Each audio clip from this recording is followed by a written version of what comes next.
Hello, everyone, and thank you for joining me. As you can see, I'm still in Detroit. It seems that there is a hurricane that is moving up from Texas that's causing a weather delay, and that's going to push me back on getting into Vegas so I can be ready for Freedom Fest tomorrow morning, where I'll be having additional coverage. That being said, there was also some news today. We saw that President Joe Biden spoke to the leaders of NATO, the various countries that came here for the 75th event. And if I seem a little tired, I'm sorry. I've been traveling for like 12 hours. But Joe Biden had a great speech. And if I understand the time correct, it was about 5:30, 6 o'clock that Joe Biden was speaking. So a little bit later for him than his normal schedule by about 2 hours. And he seems to have gotten his meds and he seems to be doing fine. But here's the thing. We see that at right about the 5-minute mark, whatever meds they gave to Joe Biden, they weren't enough to counteract the fact that he is still sunsetting, is the term that is often used for it. That he wasn't doing very well. He started to slur his words after the first 5 minutes. Given, still better than he did in the debate, still better than the interview with George Stephanopoulos. And I was watching the coverage from ABC News, just so you know what source I was looking at, and I've listened to that about 2.5 times now. The thing that I really caught. Personnel, dependents, and veterans. We thank you for your service and invite you to visit the Freedom Center Military Lounge located adjacent to Gate T17. The Freedom Center is open 7 days a week and provides a relaxed, home-like atmosphere, offering refreshments and travel amenities. Please stop by and visit us. It is our honor to serve you. Well, that's a little update from the Detroit airport, in case you're a veteran, so that's good for you to know.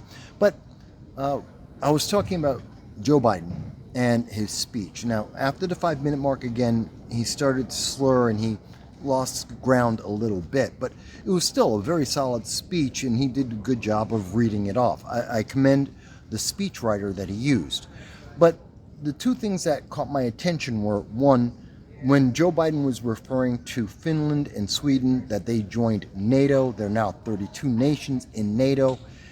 And the question that I had about it, that Joe Biden didn't address, is why did Sweden and Finland, after decades of not being interested, since 1949, not being interested in being part of NATO, why did they join now in 2024? That's a very important question that Joe Biden didn't want to address. But he did want to take advantage and try and do a little bit of politicking for the 2024 election.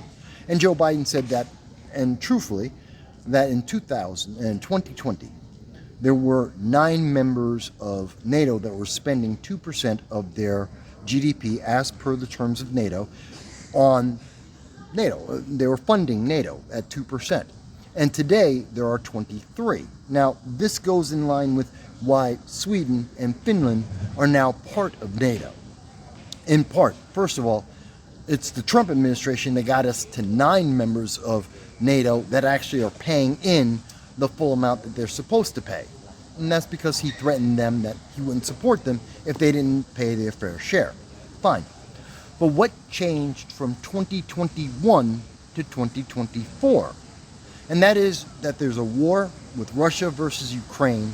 It's because of weak leadership and the fact that we are seeing the world militarize, and we're seeing that many people are very much afraid of Joe Biden as a leader and the United States not being strong enough to defend many nations.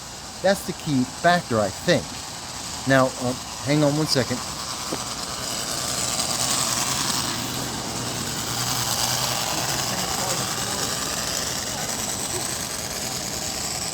Why does his rolling cart make that much noise? I don't know.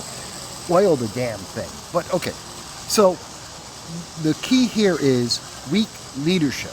It is the fact that Complimentary Wi-Fi service is available throughout the airport. Use the Detroit Airport Wi-Fi network. I can't edit all this stuff out, so I'm just going to have to roll with it. But it's the fact that there's weak leadership. And that's why Sweden and Finland feel threatened. because Russia is on the rise. When did Russia decide to start moving forward? Well, it was after Joe Biden abandoned 5,000 Americans in Afghanistan, and we saw that Joe Biden was more concerned about the next election than he was about protecting Americans or American interests. And that is the key that led to Russia entering into the Ukraine, that led to China saying that they are going to take over Taiwan by force, that led to Iran deciding to fund Hezbollah, Hamas, and the Houthis so that they are able to have the conflicts that we're now going through at this time. And it's also the reason why we've seen an increase from 9 members of NATO that are funding NATO with 2% to 23. They're afraid. This is part of the militarization that we're seeing across the world. This is the big problem. It is a lack of leadership and a lack of strength, a lack of respect of America, especially under the Biden-Harris administration, because their weakness causes everyone else to have to build up their militaries, build up their forces, and prepare for war, which we have heard Sweden's military. Their military leaders have come out and said that the Swedish people have to prepare for hard times. Well, that's a function of having weak leaders. And I think that's very important. And I think that's critical in what we heard today from Joe Biden when he was speaking to the NATO leaders. He wasn't addressing it. He was taking credit for something that he caused. The dominoes led to this outcome. See, if he was a strong leader, if he didn't abandon 5,000... Wayne County Executive Warren Clay Evans, welcoming you to Detroit Metropolitan Wayne County Airport in Wayne County, Michigan. Yeah. Wayne County is the largest county in the state of Michigan and the 19th largest in the United States. A great place to shop, a great place to dine, and a great place to do business. If you're visiting, we hope you enjoy your stay with us. If you're a resident, welcome home. Well, I hope the Detroit airport is enjoying the fact that they're advertising on my program for free. But anyway, what we're seeing is the dominoes are all leading from the choices and the decisions by the Biden-Harris administration. Because of the weakness that they have shown, the lack of leadership that they have shown, that has set the dominoes off, and we've seen the rogue nations in the world, North Korea, China, Iran, and Russia, all decide that they can step up. And we're seeing that activity increase substantially as we get closer to the 2025 and the change in the United States government to Trump versus Biden. They know they won't be able to get away with the same things that they're doing today under the Trump administration, because they didn't do it under the Trump administration in the first place. So I think that's very important. And I know Joe Biden didn't want to emphasize that. Matter of fact, he didn't want you to think about it. And if you just listen to the speech at the surface level, just listening to him try and tout his accomplishments without understanding where did that accomplishment come from, what is the root cause of it, well, then it's going to sound fantastic. And I'm sure his supporters are going to say, well, he's doing great. The problem is, the reason why these nations feel compelled to join NATO, why these nations feel compelled to fully fund NATO, isn't because of Russia, it's because of Joe Biden. It's because of his decisions that led to this consequence. They have no other choice. They're trapped. Now, I do think that Joe Biden did a good job of showing himself as not being completely mindless. He's not a zombie.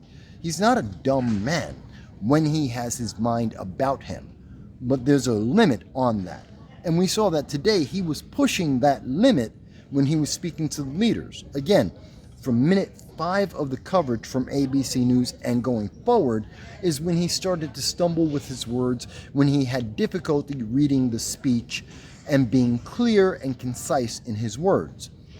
And the world leaders are picking up on that. They're paying attention to that. This is critical to their international policies. And again, this is why they need NATO, because they can't rely just on the United States to take care of the issues for them. They need to rely on each other and each other's armies to take care of it. I mean, they can't count on the fact that Joe Biden, if something happens at 9 o'clock at night, Eastern Standard Time, well, 7-hour difference, that's going to be the middle of the night in Europe, and they can't count on Joe Biden waking up or being coherent to be able to handle the problem for them. They have to deal with each other. And that's why we're seeing more funding for NATO, why we're seeing more nations join NATO, why we're seeing such a concern around the world. It's a very different way of looking at this that you're not hearing from most of the mainstream news media, but you should be, because this is important. We're not seeing what happened today as a success. This is the outcome of failure. Most people just don't want to tell you that because they want to fortify the 2024 election. They have a political agenda. They have an outcome they want. And that outcome happens to match what Joe Biden wants, which is he's going to run no matter what. It doesn't matter what you, the rank and file voter, may think. He has an objective. He has a selfish goal. And it's rather selfish. But we will see how this plays out over the next several days. And yes, I think that we will see more members of NATO fund NATO, which they should have always been doing. But it's not because they're happy about NATO. It's because they're afraid of their own nations being attacked. But I look forward to hearing what you have to say about this. Sorry for all the interruptions that you may have heard from the airport, but I look forward to hearing what you have to say about that in the comments. If you found this to be interesting or innovative, something intriguing to you, please like, share, subscribe, because you make this possible. That's why I'm going to Freedom Fest in the first place.